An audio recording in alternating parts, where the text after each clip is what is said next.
Hey guys, how you doing today? Welcome back to my YouTube channel. First of all, thanks a lot for your comment about my music, guitar playing. I really appreciate it.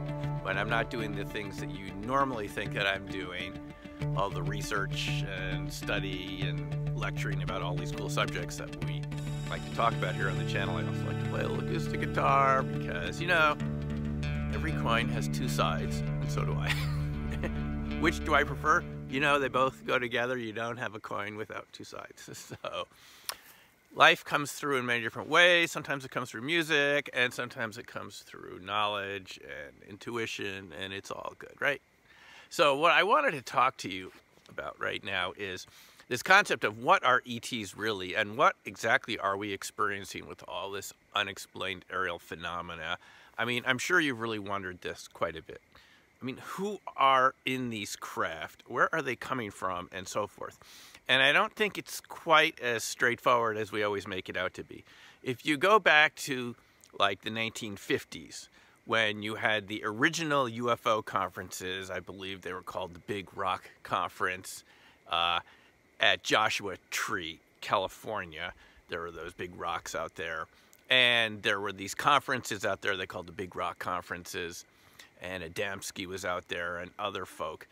Back then, the people called themselves not abductees, contactees. And if you look at some of the film footage of those folks back then in the 50s, they asked, when they were asked, you know, where are these visitors coming from, they would give very different answers than we give now. They would say things like they're from Venus.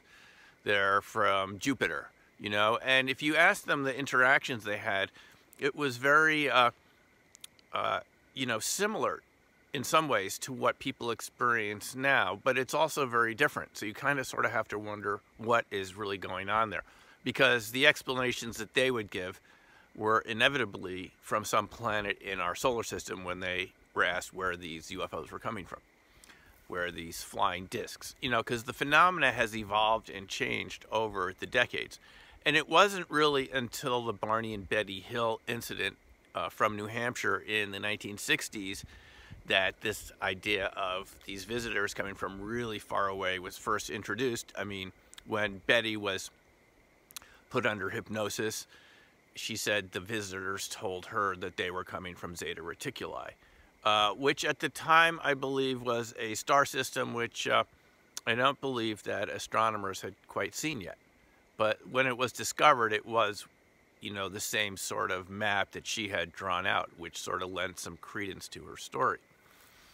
But nonetheless, this phenomena has changed so much over the decades that it leads me to believe that we're not necessarily dealing with extraterrestrials all the time, but these could be visitors from parallel realities to our own Earth. And that's what I'm most inclined to believe at the moment. Obviously, I can't prove this. It's just one of the possibilities. But the way the phenomena has changed from airships to, you know, Foo Fighters, the balls of light that we're seeing around World War II pilots on both sides of the war. German and American pilots reported these. And later on, green fireballs and flying triangles and all of this.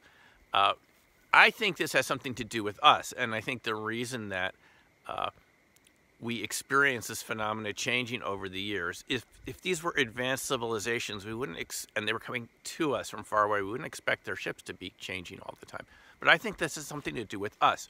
And just like a musical instrument, you have strings, you have frequencies, you have different notes.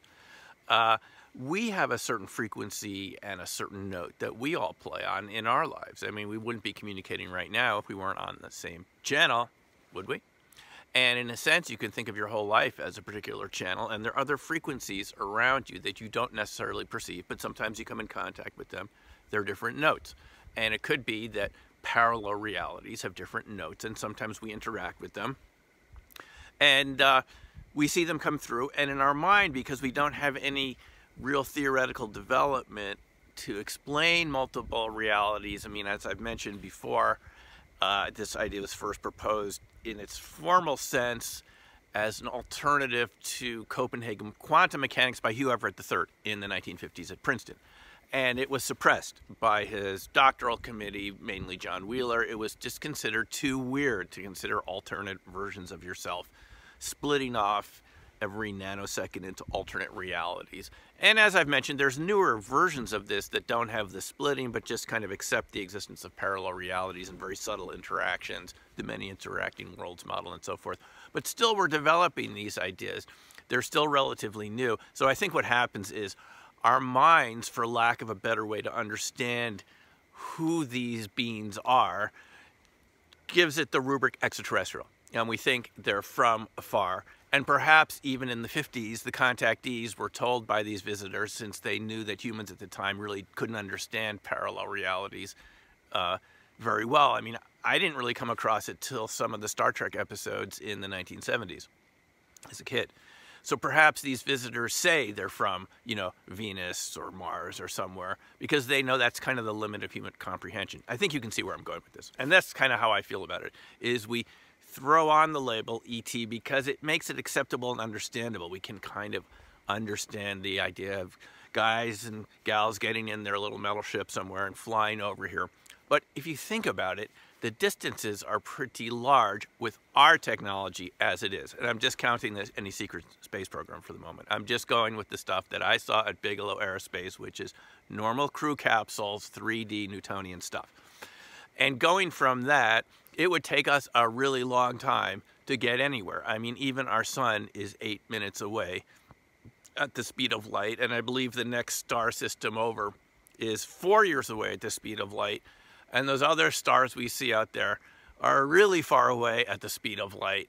I believe the only other galaxy you can even see with the naked eye is the Andromeda Galaxy, which is also really far away with our current level of technology. So my point is this, that at our level of technology, it would take a long time to get anywhere. Now, obviously, other species could be much more advanced than us, but they probably wouldn't look like us anymore. I mean, just look how much things have changed in our lifetimes. I mean, you know, my father and his parents, you know, grew up just at the age when electricity was being developed and radio. And look at what we have now. We have these smartwatches on, you know, and how are we going to look in 1,000 years or 1,000,000 years? I mean, are we even going to resemble the form that we have now? So that's my point, is if extraterrestrials were visiting us, you don't know what they would look like. It's easy to assume they have, you know, kind of the tetrapod form that we do, you know,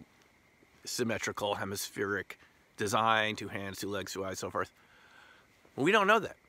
They could be another frequency. In fact, I think if extraterrestrials were here, they might not even be visible to us because the frequency is so different from our channel that it wouldn't really register with our physical senses. And that's why the beings that we're encountering now are much more likely, in my view, from this point of view, to be parallel Earth realities that are just 1 or 2 notes off from the parallel the reality that we're experiencing now. And that's the way I look at it, because I think the ETs, again, this is speculation. I've been told, like Roger Lear at the Citizen hearing said that they believed, looking at the isotopic materials, we've been hearing a lot about this recently, the isotopic materials that made up these implants that they were taking out of people's bodies and legs and so forth had to be at least 1,000,000 years more older than the material, 1,000,000 years older than the materials we find here on Earth, which led them to believe that this was a very far advanced civilization. Would a civilization like that appear like we do or not? I mean, think about it. So what percent are ET of our experiences of these visitors and objects and so forth? We know it's real. Well, what is it? Are we dealing with parallel realities, parallel Earths? Just as an example, many have suggested that what we call the gray ETs are not ETs at all. These are parallel Earth reality humans that suffered some sort of planetary catastrophe and they went underground. I mean, Courtney Brown suggested this in Cosmic Voyage. They had gone underground, and if you go underground for a long time, what happens? You get shorter, your eyes get bigger. Kind of see where we're going with this? So these are actually versions of us coming back because they were biologically destroyed in some way to get our DNA. And wouldn't we kind of do the same thing if we were in that situation? I mean, at some point, somewhere along the timeline, we're going to figure out time travel. And if someone already did, they would be coming back to us now.